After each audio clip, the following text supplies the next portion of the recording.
Oh, pasat naman ang buhay mo dyan, Papa, ah. Ikaw ba? Alam mo namang karating ko lang galing sa palengke eh. Gusto mo sumbong kita kay Mama? Mama! Ano ba itong batang to?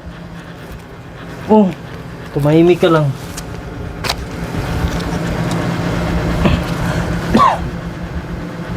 Thank you naman, Papa po. Gusto mo sumbong ulit kita kay Mama? Tumahimik ka na nga dyan. Mama! Ano ba yan? Itong batang to, wala ka mo lang... Ay, naku. Oh. 600 yan. 160 yung pera mo. Puro nga 1,000, di ba? Palitan mo to ng bago. Ay, naku. Dami mo talagang alam mo eh.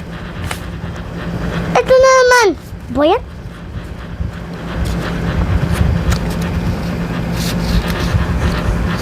Salamat talaga, Jollibee at McDo.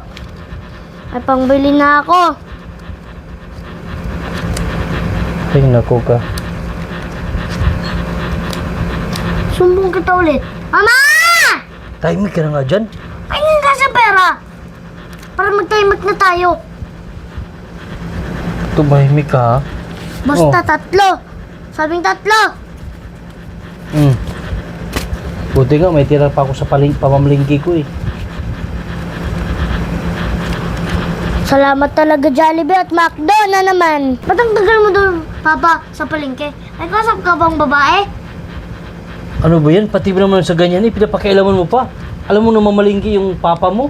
Sure ka? Susumbong ulit kita pag ganyan ka. Sumbong. Alam mo naman, dami kong binibili para pagkain mo. Maya ka kakain eh. Favorite ko ba yung gulay? Hindi. Paano ako mag-favorite? Nag-uusap ka nga sa babae. Na iba. Sus, ano ba yan? Pati ba naman, pinapakialaman mo pa. Ay, nako. Mayos ka nga dyan sa buhay mo. Sa sunod, di ka naman malingki.